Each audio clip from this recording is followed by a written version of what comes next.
is only compatible with pandas data frames. If I'm going to pass on anything, just let me know. And if you have questions let me know. I'll be happy to answer those. So I already know, but this I'm ahead of time because of the description of the data that we're giving. I know that all my missing data in this data set is in a nutshell, does assume in a nutshell a format of N. And for that reason, while reading my data, I'm making sure that my engine of pandas does know that my missing data is N, so it can replace the values of by real null values, so I can really have a good grasp while I'm doing the data input, my data analysis.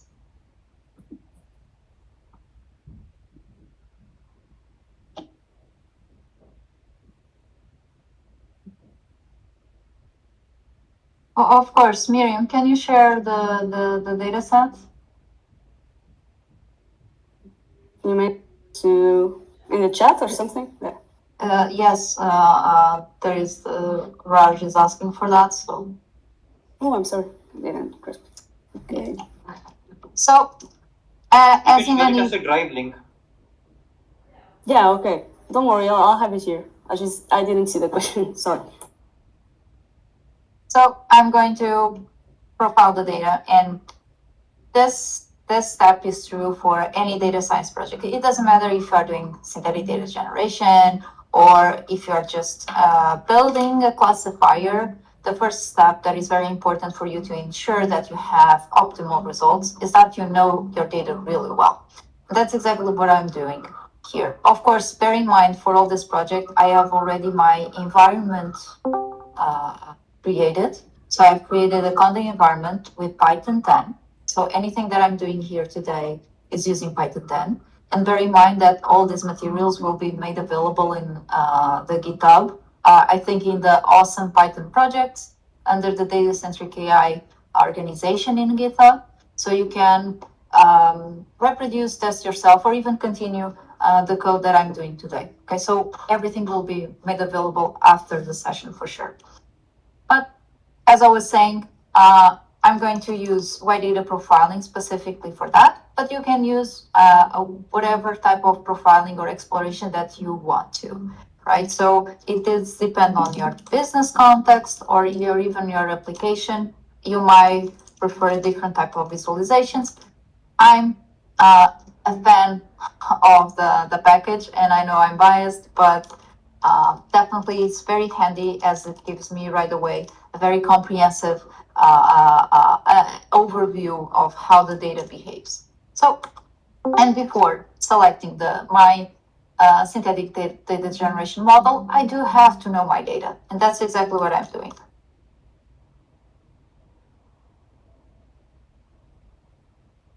Okay, now when I'm just instantiating the report, and I want to store this as an HTML file. That's exactly what I'm going to do. As you can see here, let's then, after the generation of the file, I'll keep the file aside so I can afterwards, if I need, get back to the content. But while this runs, just for you to understand, what I'm looking here is to have a proper taxonomy of how each and every variable is. How many numericals do I have? Do I have date times? Do I have categoricals? That's the first thing I'm going to look after. But of course, afterwards, I want to check how each and every variable behaves. In terms, do I have imbalanced data? That is very important for the selection of, for example, my synthetic data model. But I might want to know as well my missing data behavior. So I can have or apply different decisions on the preparation of my synthetic data, of my data prior to the process of synthesis. As you can see, I have already here my profiling or an overview of my data, and right away I'm going to the alerts. and I can understand that I have variables with very high correlation. I have duplicates as well. This is particularly important if you are working with, for example, again, duplicates are not great.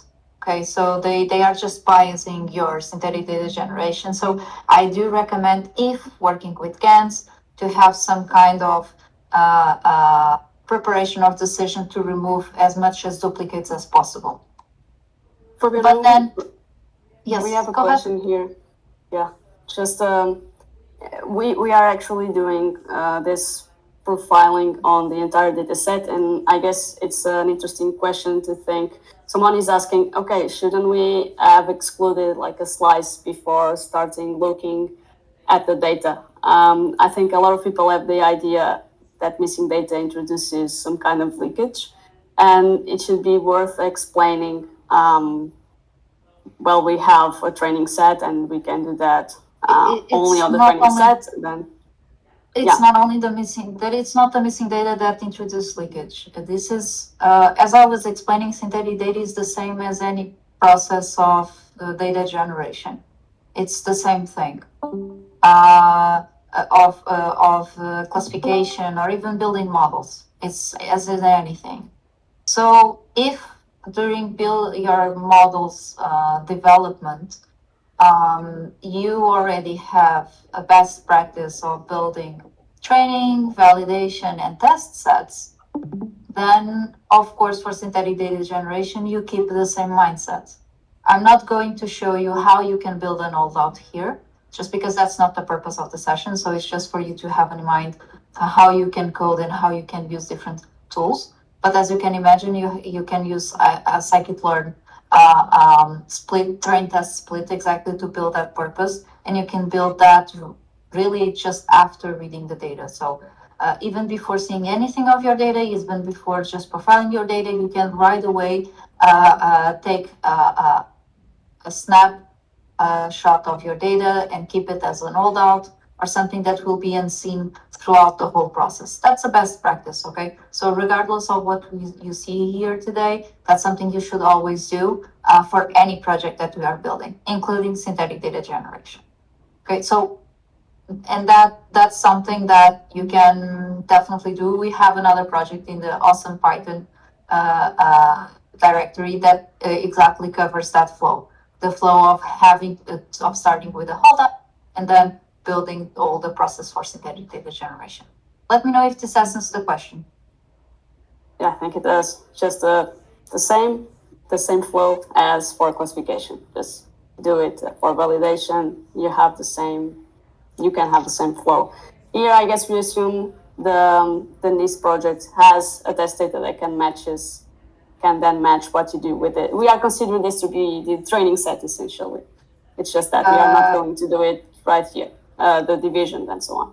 You can assume as you want, but in this case, the objective of the code was just to show the really the process of the synthetic data generation. So that will depend on your background. So it can be the NIST project or it can be any other project. So I'm not focusing so much only on the NIST project today.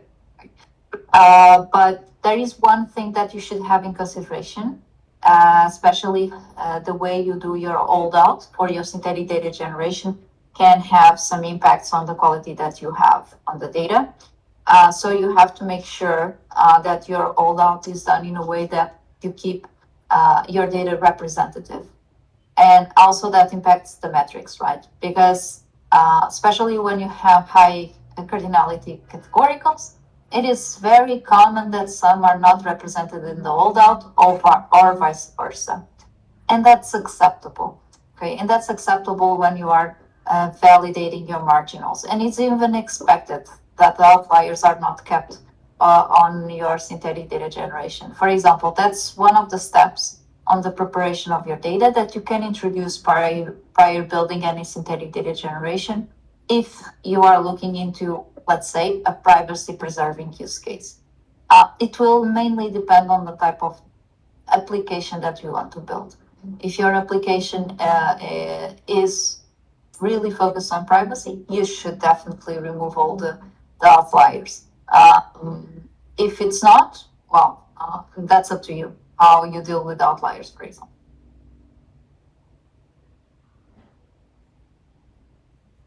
Got it. Let me know if there are more questions. This is always good. Yeah, I think we can move for right now. Okay. I think we just Okay. settled this. Yeah. Can you please show me the code which you have written after you read the data set, if possible? This one? Yeah, data profiling. Okay. Okay. I'll keep it here so you can follow.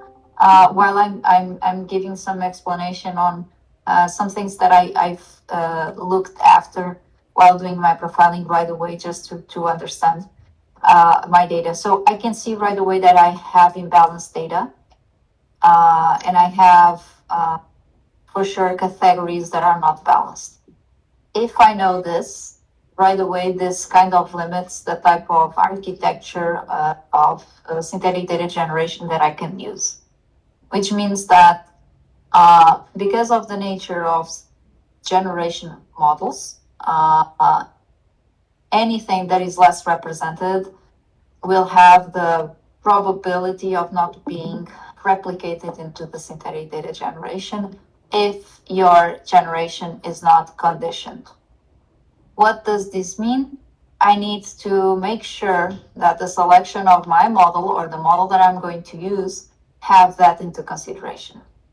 Furthermore, not all the architectures do support the nature of categorical data, let alone the number or the amount of categories that we have here. Check, which are 10 in total.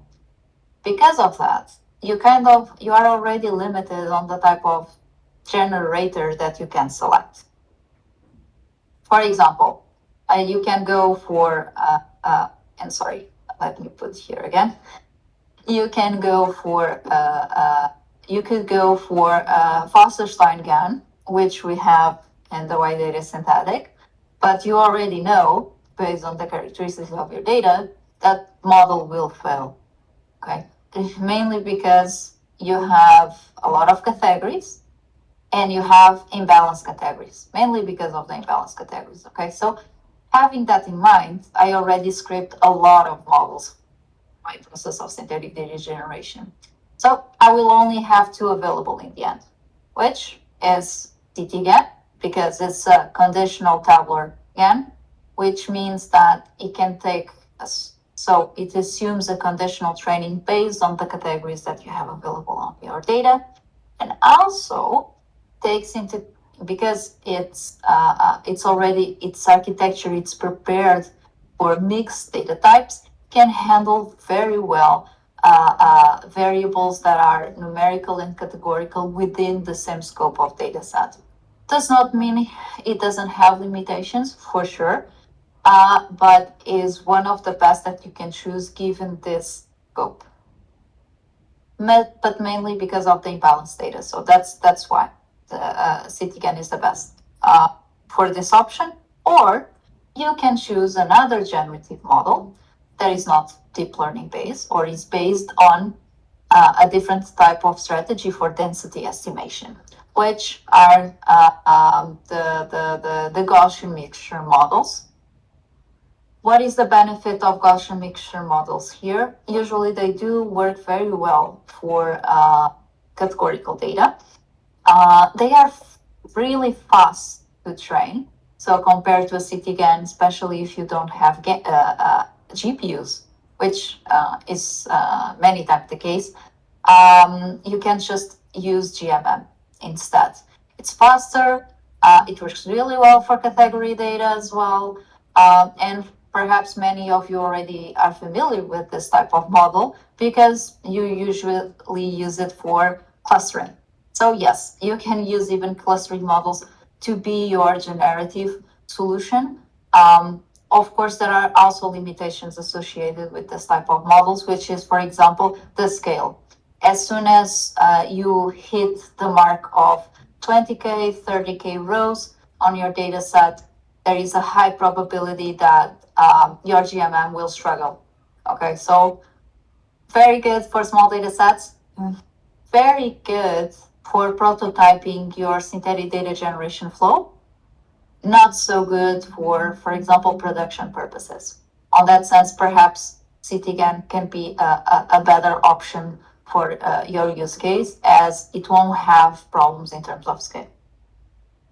So, having this in mind, and just with a very quick profiling, I have already selected my models, right? I don't need to do several experiments. I don't need to test. I already know that I can use two. And because we are in a session, live session, I already know that I'm going to choose the one that allow me to do fast data generation so I can iterate live with you. So far, let me know if there are any more questions about this, if there are anything particular that you want to cover. Otherwise, I'll be moving on.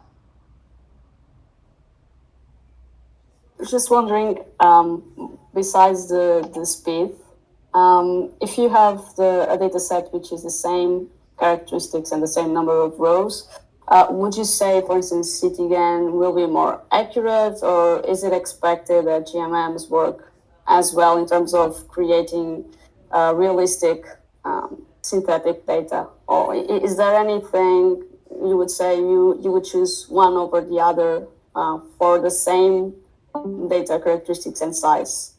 I would select either way both. It's the same. The only difference that what separates both is the type of preparation and pre-processing that you have. For GMMs, you don't have a preprocessor defined, for example, so you can do your own, which is pretty flexible and really good if you want to do that. And CityGAN has an already embedded preprocessor with, on the other hand, is really handy if you don't want to lose too much time in your data preparation. So it does depend. I wouldn't recommend to go right away for production with either of those. They won't fit all the use cases, neither all the data sets. But it's always good to know both. But still, CityGAN, you will need to do some preparation, extra preparation, if you have, for example, a lot of skewness in your data. CityGAN does not replicate well data sets with a lot of skewness. That's one of the examples. Another one is does not work well for data sets that are only numerical. It does not work well exactly because while if your data set is fully numerical, the beauty of the conditional Loss. is a bit lost. Not totally, but it's a bit lost. So both of them have pros and cons, and both of them will need preparation still if your data set have something that is outside of the vanilla scope, let's say. But they work similarly for the presence of missing data, because the presence of missing data is also it depends on the business and what you want to do your synthetic data. So I wouldn't say that one is the better than the other. It does depend on what you are what you want to build. Yeah. Okay. So I can spend more time around the profiling, but based on my knowledge, I know I can start right away with some data preparation. So I know I can already very quickly prototype something.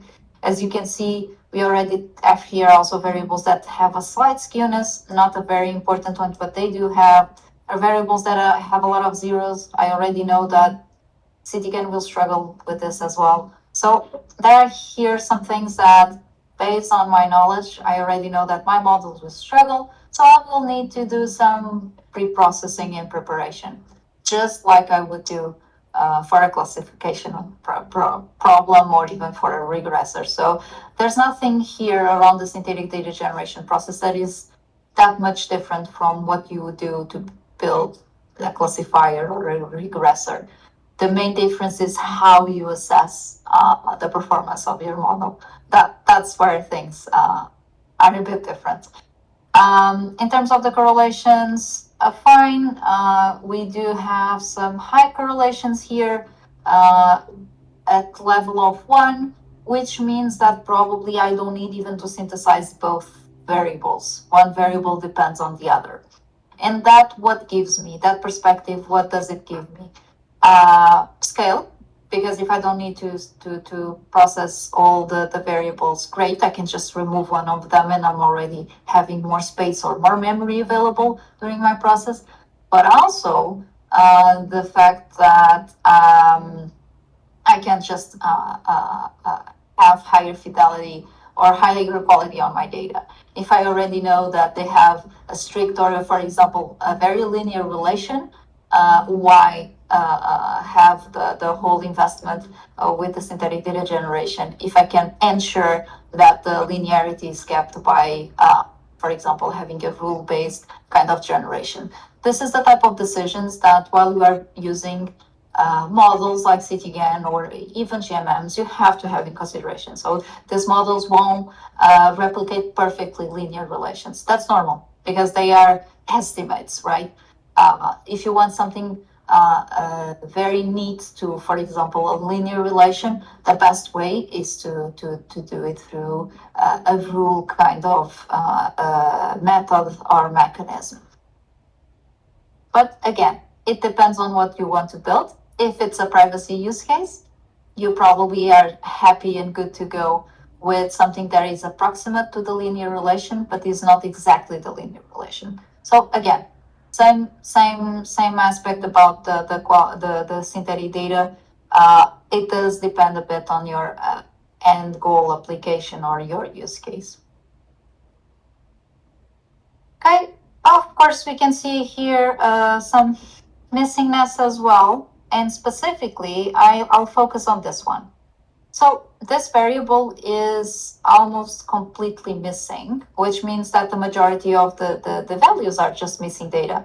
So what I will try in my first attempt is to consider this variable as a category instead and reintroduce the n as the categorical variable or the categorical value for null values. Okay, so it's easier, it's almost all missing, so why not? And that's the focus that I'm going to build next. So I'm for sure going to reintroduce the the value n for this for this variable and make sure that this variable is category again, is seen as a categorical again. So having that in mind, and just going to add this as a string. Perfect. I just run. Yes. I have a doubt. Yeah, so Yes. if you are taking it into consideration that n might be a variable, before introducing n as a variable, would you like to check what are the unique values in that column? So that if there is a value called y in that column, that might give you the idea that okay, and might be a value in the rather than a placeholder for null values. For sure. I already have seen that. I haven't shown here, but that's part of your analysis, right? And before doing this decision, you of course you have to have in consideration what other values that variable has. And particularly, this variable does have the potential to be just replaced by an n for the null values. For the synthetic data generation, I'm not introducing bias because I'm not building a classifier assuming n as a category. What I'm doing is ensure that my synthetic data generation process will assume that there is a distribution that for that variable that it should take into consideration as a value. So what I will do is force my synthetic data generation to also know or learn the distribution of missing data for that specific variable. Okay, so it's a bit different here. It's not the preparation that I'm doing for a classifier, and for that reason, this won't go or won't introduce bias to your generation. Okay. I did the value counts for that particular column, and then I see that the values in that column, they are floating values, and the values over there is 2.0, 5.0, 4.0, 3.0. So if you They are introduce integers in yeah reality. they are integers, Yes. and then you converted the null values to a string n. So you are Yes. introducing string to an integer. And a that's column why of I'm converting to string the column. So I'm not okay, introducing any n to an integer. I'm ensuring that this will be assumed as a category. That's what I'm okay, telling. Okay, okay, doesn't matter if they are integers or not. In reality, if they were integers, the type of process that you would have would be the same in the in if you apply, for example, one hot encoding. You can encode the n as a zero. Let's say you prefer to keep everything as a numerical. You can do that as well, as long as you ensure that this variable is a category. And that's the main objective of my transformation here is ensuring that this variable is a category. It doesn't matter if you want to keep it as an integer, you can. Okay, as long as it's not seen as a continuous variable. That's the what you want to avoid. Okay, does it make sense? yeah, it makes sense. Thank you. Okay, let's do the first synthetic data iteration. Uh, and for that, and because my inputs of Y data synthetic demand this classification between numerical and categorical, I'm a lazy person. I'm going to use the classification that is given by my profile, and I can extract that from the JSON that I can extract from the profiling itself, and that's what I'm going to do here. I'm going to import the JSON, and yeah, okay, I think I got it. And let's see if we can see all the inputs. Okay, all good. Yes. So you can see I have here my JSON structure from the profiling. So all the information from the profiling you can extract as a JSON. So you can very easy consume on your flows. And that's exactly what I'm doing here. So let's just build a logic to get all the numerical columns.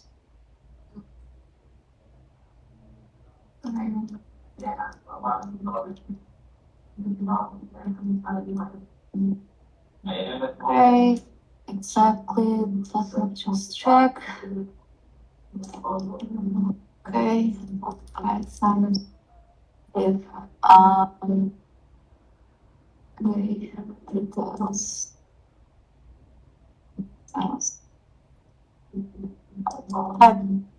think it's this equals to categorical. Oh, no, not categorical, numeric. If I'm not mistaken. Sorry. Let's just check. I think it's numeric.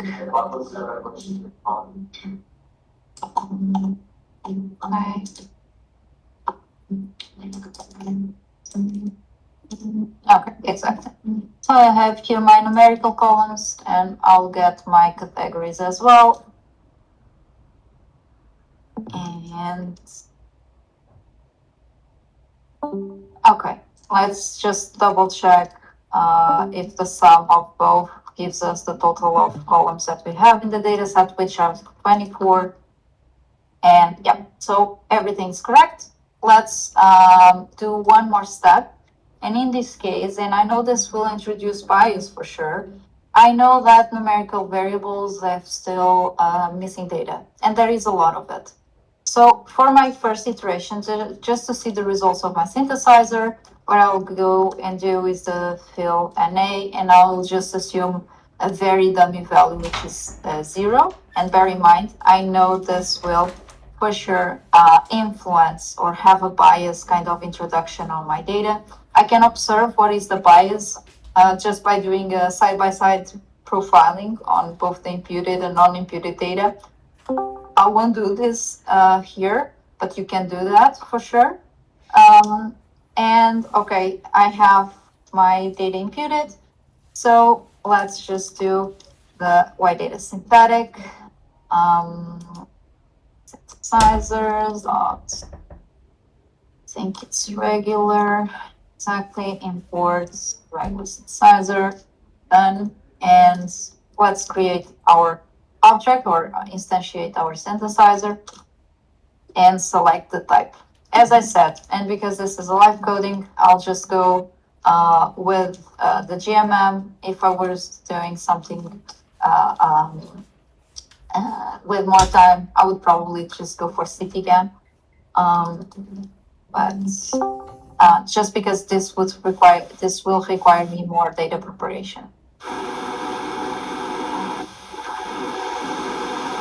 Is there any questions? I can hear some noise, so let me know if there are any questions. I'm happy to answer those. Okay, I can get calls. Also get calls. Okay, so what's happening? Oh, let me check. Do we have anything wrong here? Let me check just one, just really fast. Okay. Let me check my terminal because it probably has more information about this.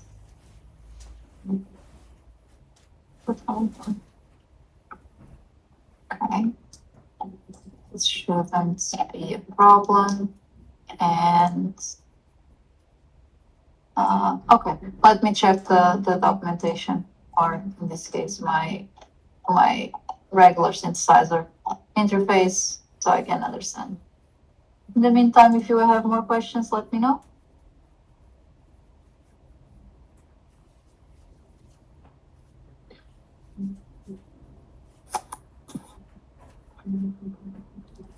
Okay.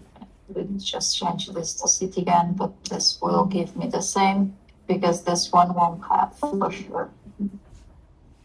Since we're missing the parameters of the model itself, maybe we have to have them. There is no, it's not missing the parameters. Theoretically, it shouldn't have any requirements for parameters.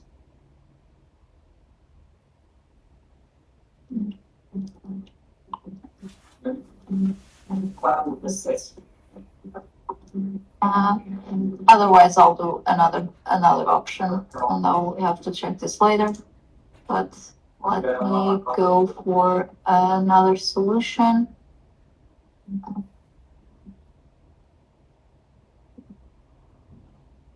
Okay.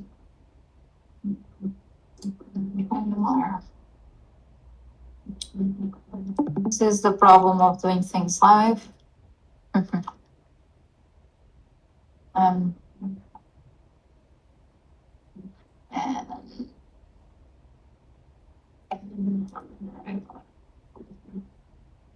let me just check one thing. Synthesizers, regular.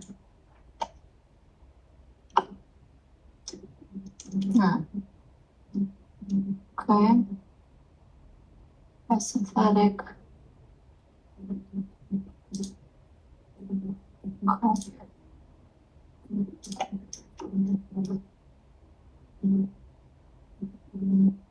Okay, let me check because it seems like the environment is not correct. Let me just stop here.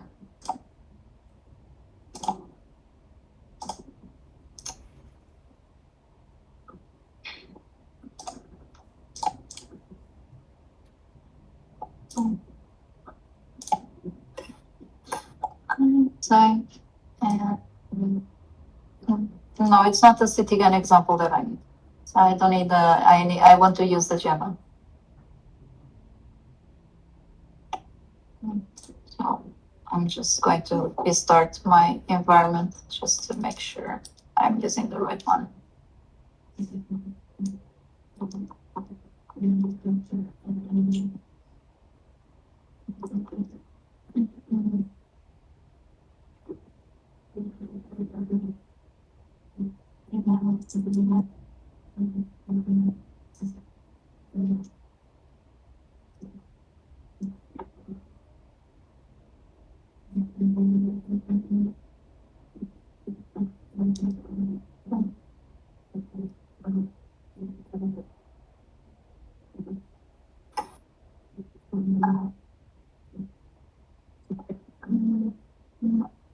This one.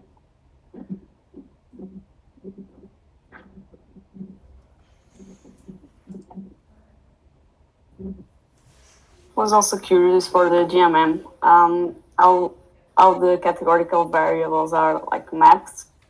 Are they just by the prior probabilities of their distribution? Like they adjust like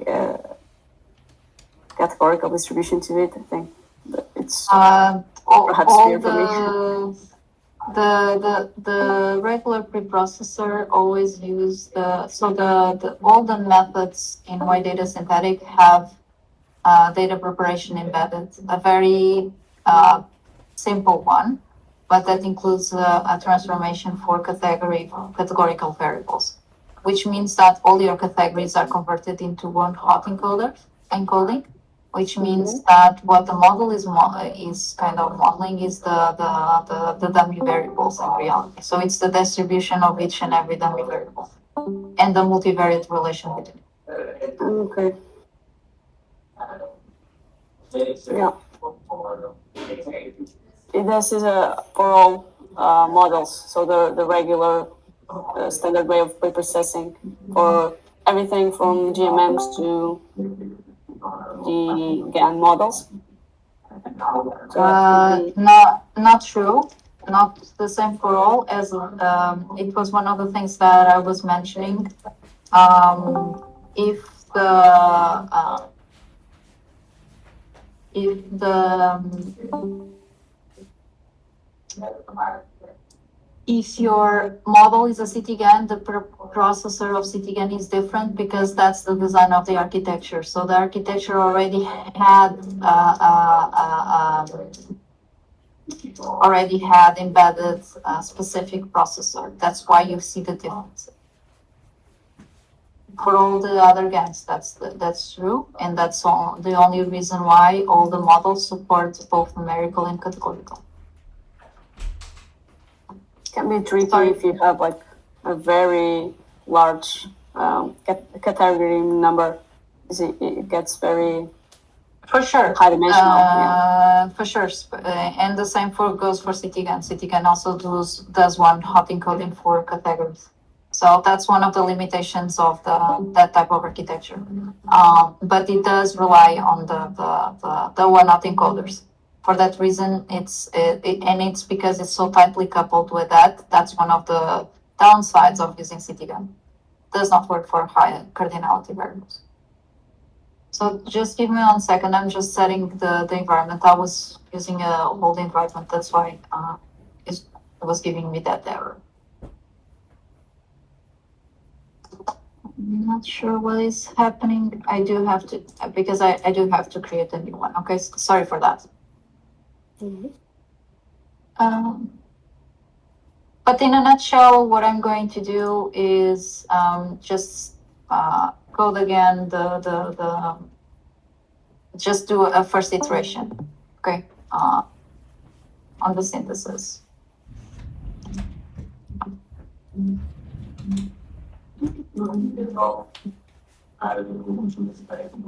Just go down here.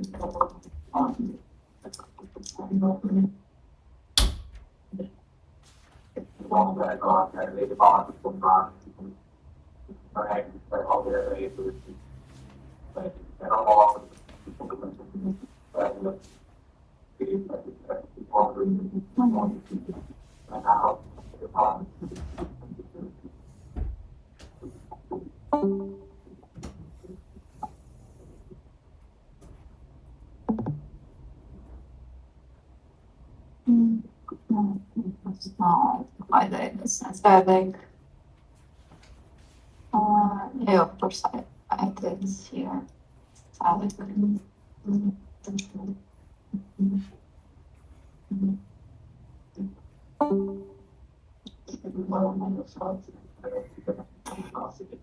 actually a good thing to manage all your dependencies on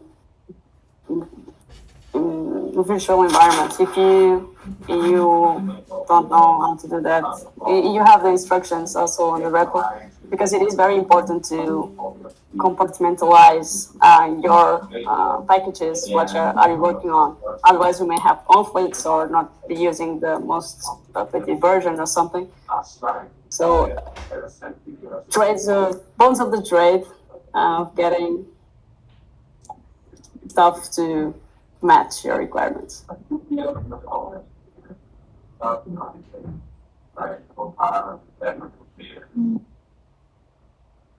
And sorry for that, but it happens. Let me see if I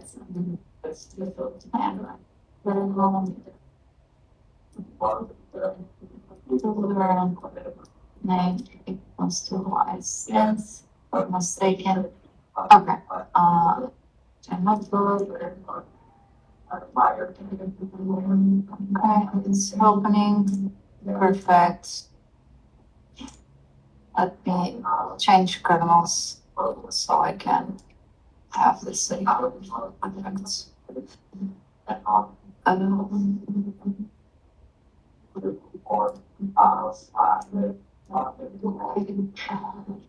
Here.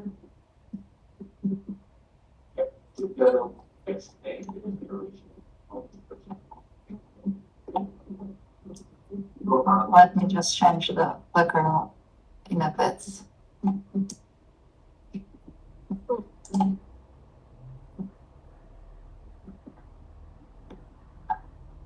Okay, and I can just try here something.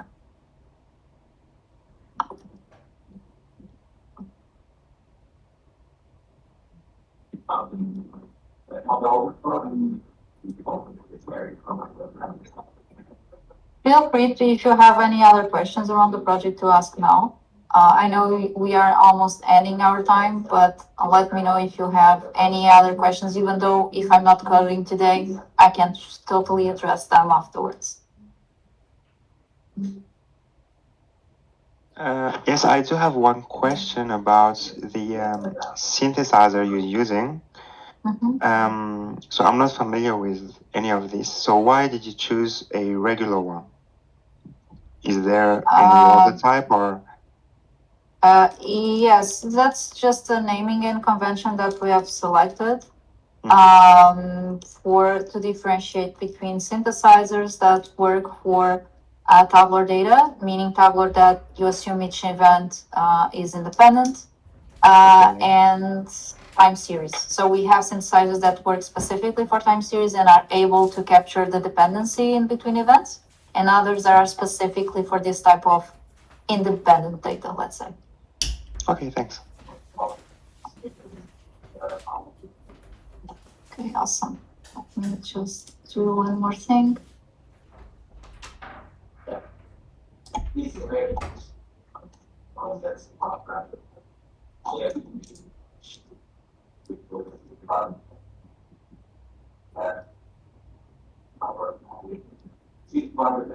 Okay, awesome. I think we are.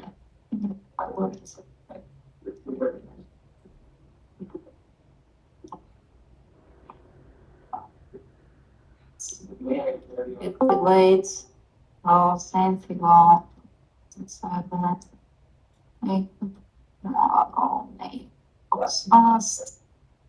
And okay, there we go. Now, yes, in the right version of the package. Data to this one, and our numerical columns, calls, and calls equals to get calls. So we are going just to, of course, I need to run everything again. So,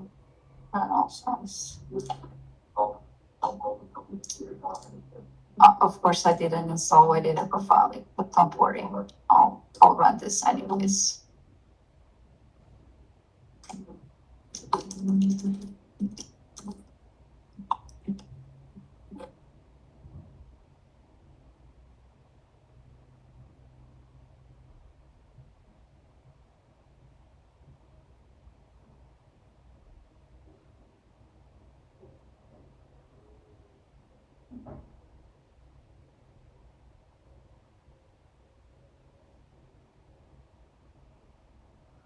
Oh, damn it. This is missing something. Give me just 1 second because it's missing some installations. Give me just one more second. It's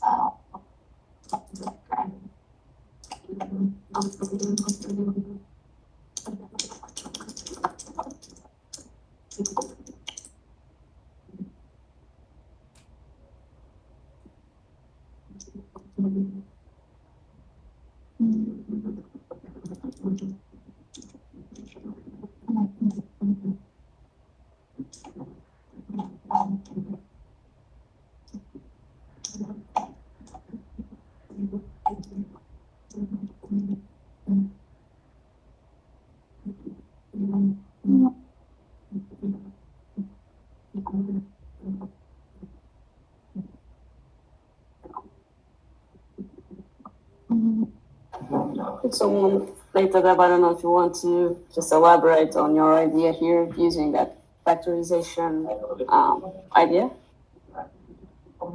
I think I grasp it, but I wasn't sure if you had like a specific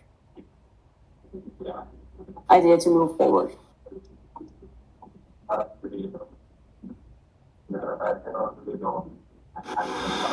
Yeah, I'm not 100% sure if it would work in this situation, but I do know for sparse data, factorization machines are used.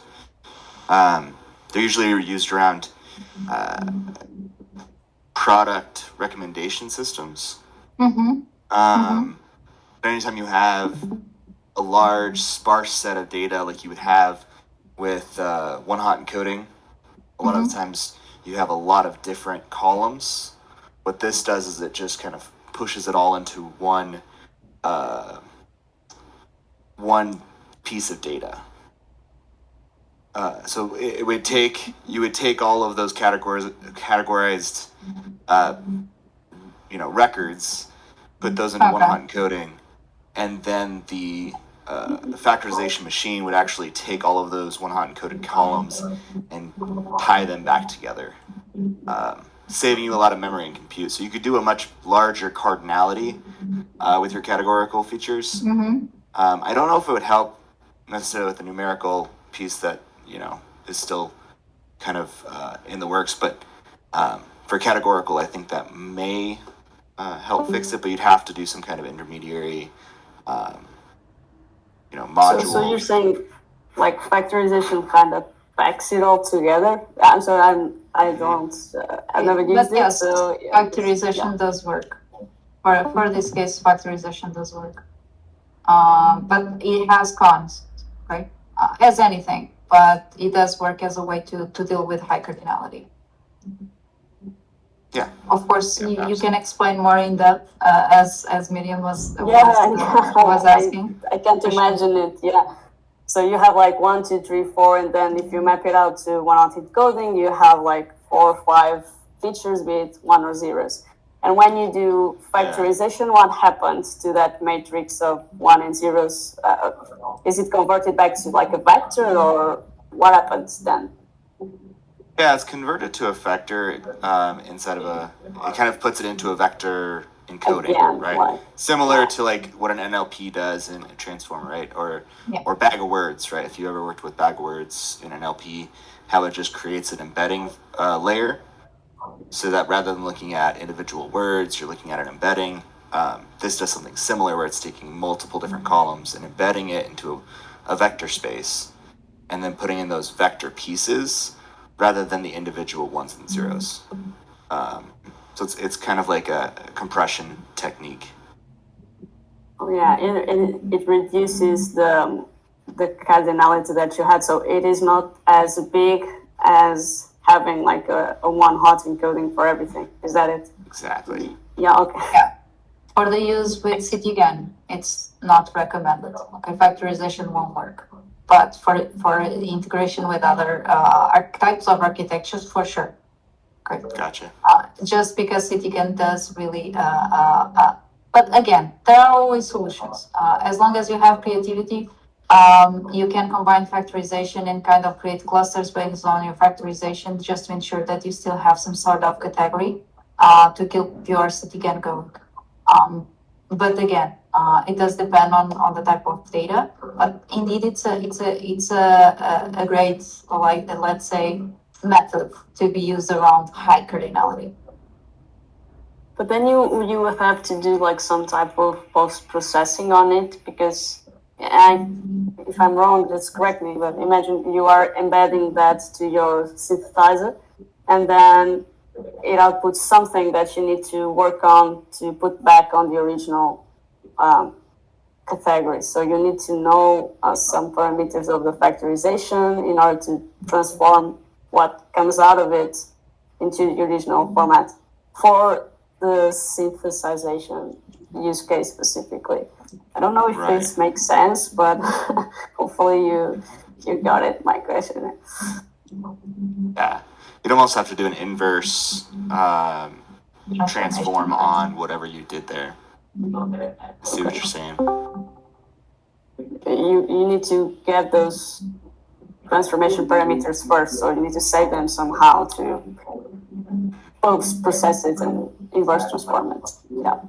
Okay, awesome. We have our models right now. As I told you, this is the fastest one to use. It's very good for iteration. We have 127 as time. And as you can see, we have here our synthetic data already generated, right?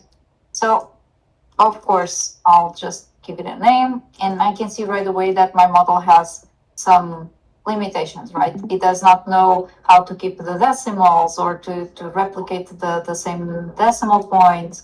It does generate some negative values, which means that I still need to do some data preparation on my original data, so I can try to not to avoid this. But this is a result of having a lot of zeros. For instance, it happens for both for models that assume something close to a Gaussian, which is the same case as the GMMs. So let me just try to show you the report, the compare. And because we are almost out of time, I won't be able to do more iterations, which I did have in mind to do. But just for you to have an idea, I think we already discussed some very interesting solutions, like the factorizations, for instance, or even how to select your model based on the characteristics of your data. And I think that already can give you a very good head start if you are starting your synthetic data generation processes projects, right? So reports, and I will compare to the original data report, and hopefully, of course, I'm using I'm not using the sample.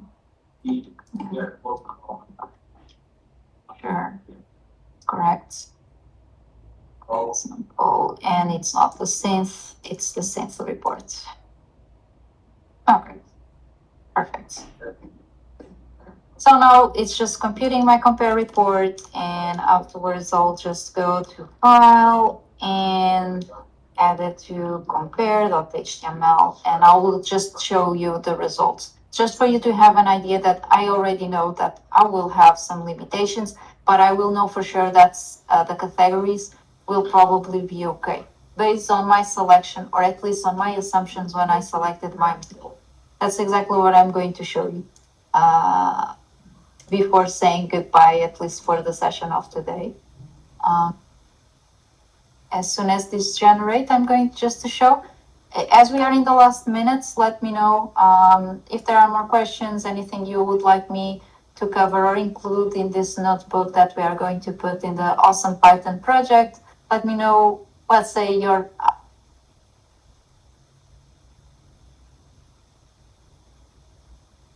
shy audience, I can see.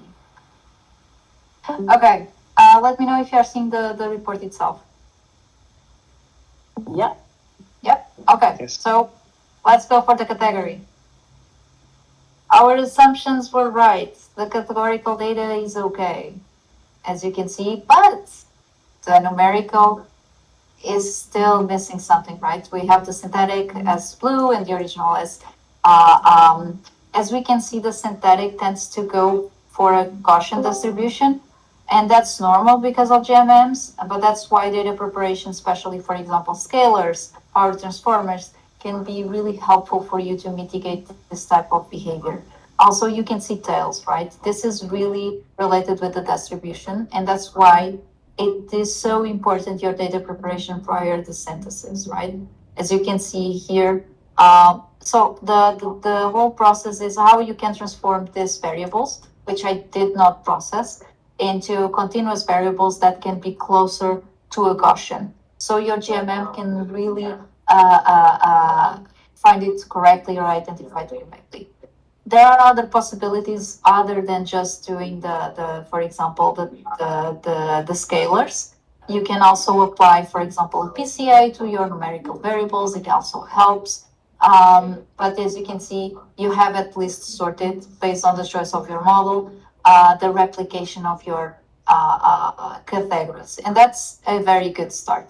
Now we have just to keep iterating on the numerical, and that's what I had in mind, but unfortunately for today, I won't be able to show you.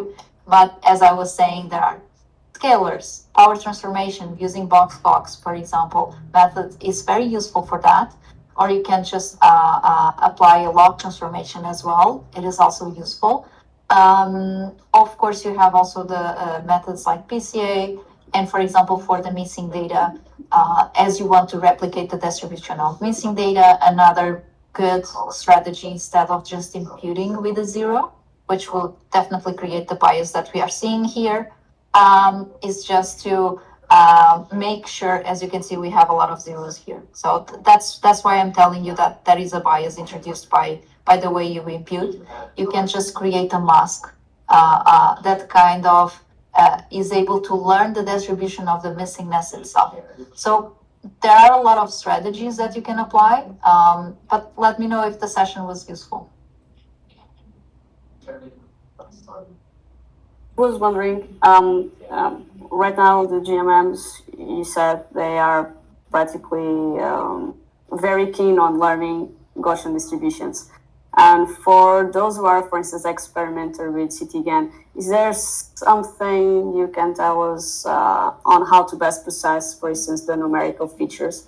You mentioned something about skewness. Is this something that really affects CTGANs, for instance? Do we need to? It does. Yeah, it does. Okay. That was one of the points that I've mentioned in the beginning of the session. CTGAN does not deal neither with variables that have a lot of zeros or a lot of skewness. So you still have to prepare your data even prior using CTGAN. That's why the profiling is the first step. So you can understand that these are limitations of your data set and then do the best decision in terms of transformations. Try to always use transformations that you can inverse. Otherwise, it might be harder for you to get synthetic data that looks like the real one. Yeah, that was my follow-up. So you handle it, you synthesize it, and then you convert it back to your original lookalike. Yes, your bear in mind. Yeah. Both the generation with GANs or even with GMMs will have this type of behavior where you still have some sort of tailing. So they are just mapping distributions and density distributions that they have learned, which means that there might be the need to have some sort of different decisions around the post preparation of your synthetic data exactly to avoid this tailing. This is normal to generative models. Okay. Okay, so that would be expected, and perhaps you need to make a little trim of the outputs so that you can get rid of those edge cases, I guess. I wouldn't say trim, but definitely some type of process. Yeah. Yes. Okay. Let me know, everyone, if it was useful, not, and well, if you want to see more this type of sessions in the future. Yeah, let us know. I think everyone is really saying it was really useful. Someone pursuing a PhD on improving tabular GAN, so good luck. Tell us how it goes. And thank you so much. Okay, thank you. Take care. Thanks, guys. Goodbye.